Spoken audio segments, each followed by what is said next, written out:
But first, the Prime Minister has rubbished calls from the Trump administration to lift Australia's defence spending to 3.5% of GDP from the current 2%, after US Defence Secretary Pete Hegseth made the demand to Defence Minister Richard Marles during a meeting at the Shangri-La Security Dialogue in Singapore. Here's what the PM had to say earlier today.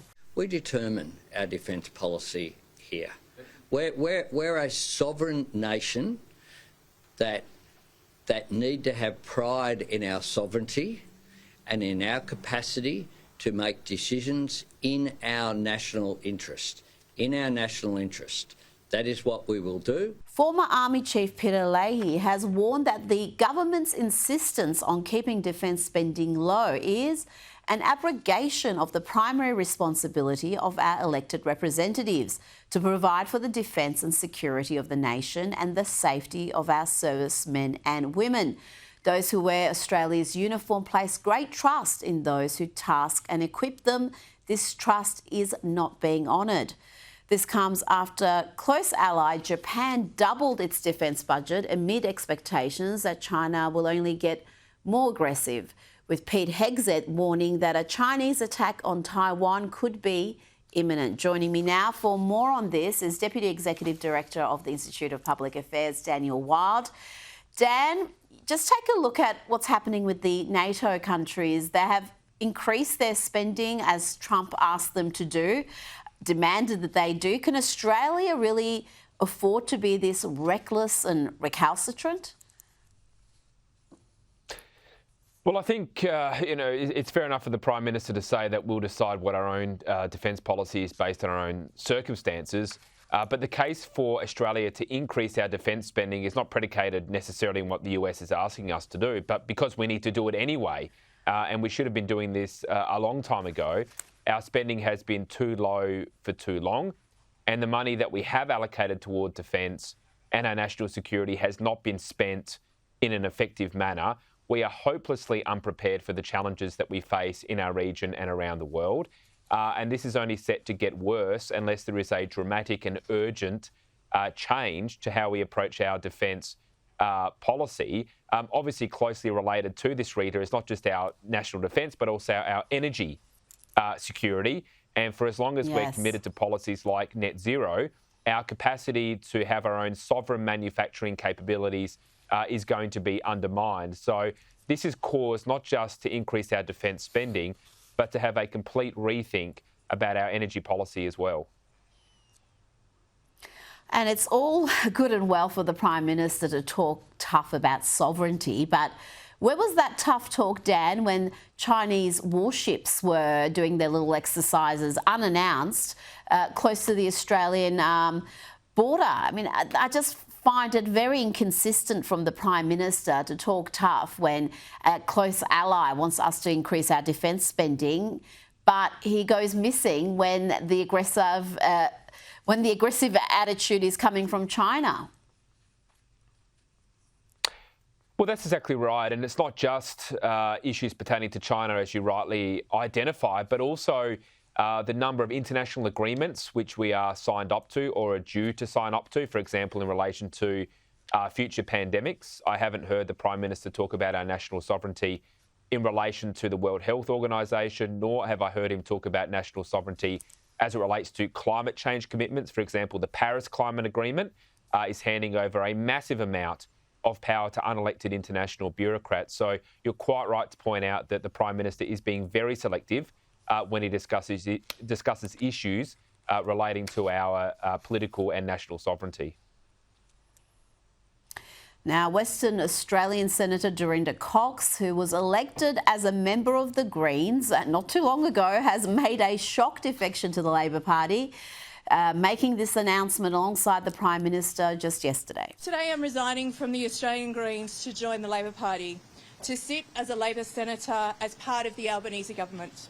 It is not a decision I've taken lightly. Now, this is a Member of Parliament who was hit with workplace misconduct and bullying allegations back in October last year, with 20 of her staff reportedly quitting their jobs in a period of about 3 years. But I've got to ask you, Dan, put aside the personalities here, she was elected as a Greens member. People voted for the Greens and she was there to represent them. Is it okay for her to be defecting within a matter of weeks?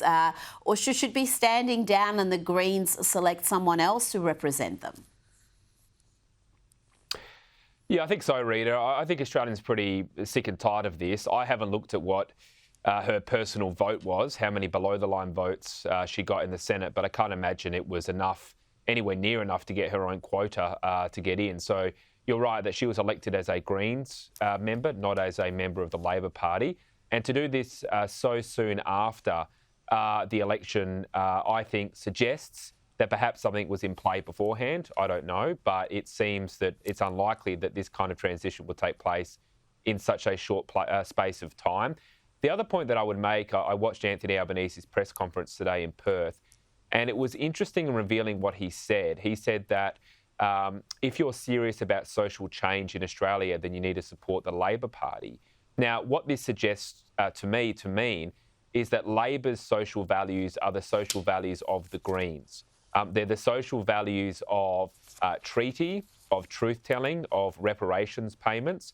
I believe that they will proceed with a voice to Parliament, as Penny Wong said they would do, prior to the last federal election.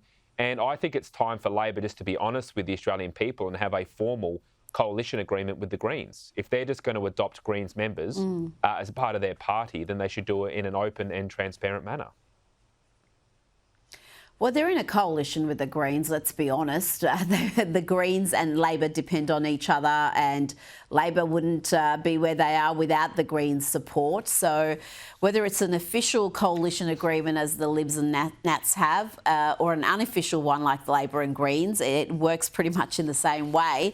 Now, let's talk about Victoria. Former Premier Jeff Kennett has made another, some would say, desperate attempt to try to save John Pesutto, the former opposition leader. He penned a letter to the Victorian Liberal Party's Administrative Committee begging them to pay the entire $2.3 million debt that Mr Pesutto now owes Liberal MP Moira Deeming.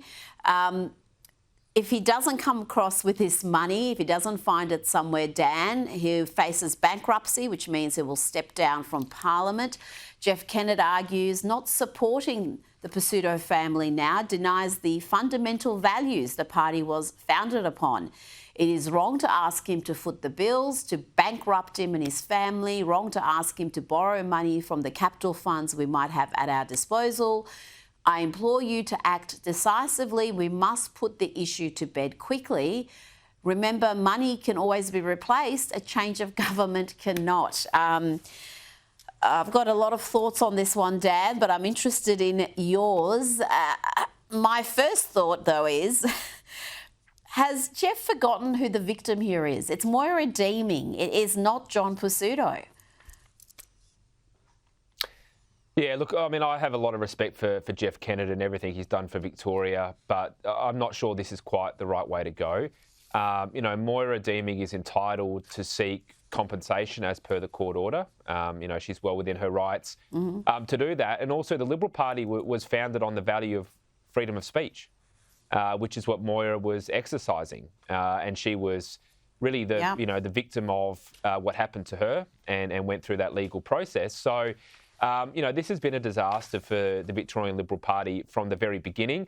And I think it really shows what happens when, firstly, you lose sight of what your values are. And secondly, when you become intimidated by your political opponents. It was very clear from the court documents that one of the reasons why the decision was taken to go after Moira Deeming was because of concerns that Daniel Andrews was going to exploit it for political purposes, as of course he would, being a very effective political operator. But look what's happened now. I mean, this all happened because they didn't stand up to Daniel Andrews and the Labor government. So look, they just need to draw a line under this and try to get clean air as they head to the next election in November of next year. They showed such poor political judgment in this case. It was actually an opportunity for them to lay a glove on Dan Andrews. And that's fairly rare during Dan Andrews' political career, that the Libs would hurt him in any way. But they had an opportunity there because this is an 80-20 issue. And they decided to side with the 20% along with Labor and the Greens. Just idiotic in the extreme. I want to ask you about former Australian of the Year, Grace Tame. She's come under fire for her anti-Israel social media content, which has now put her partnership with Nike at risk. The mega sports brand has said via a spokeswoman, Nike does not stand for any form of discrimination, including anti-Semitism. We take this matter very seriously and are in touch with Grace's team to understand the matter further. Now, The Australian has done some great reports on this story. They reported that Tame reposted a statement from Palestinian writer Mohammed El-Kurd in which she appeared to condone the murder of 2 Israeli embassy officials in Washington and angrily attacked journalists who reported that the slayings were an act of anti-Semitism. Yes, the former Australian of the Year's endorsement of El-Kurd and the message he published last week is deeply troubling. He wrote, the media class is scrambling to reframe the shooting that targeted 2 Israeli state officials as a random anti-Semitic attack.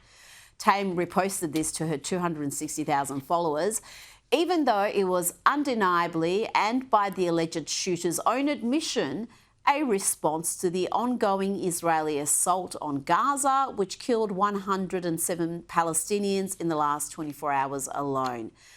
Dan, it's astonishing to me that she would endorse, share this in any way, back a position that is so extreme.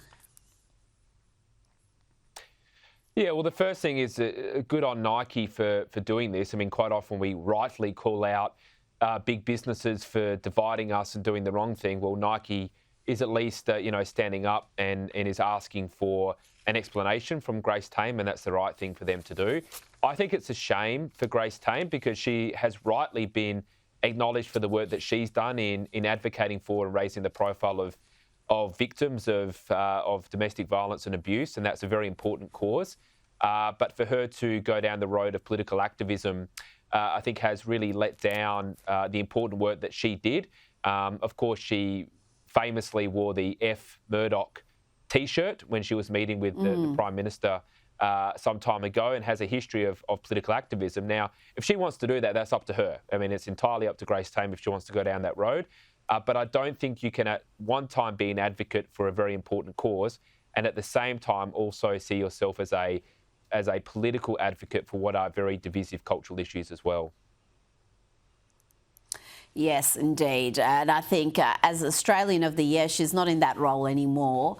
But I think you have to be apolitical. You have to be a unifying figure. You can't be a divisive activist. And we've too often given that honour to divisive activists. It started well before Grace Tame. Dan Wild, thank you so much for your time tonight.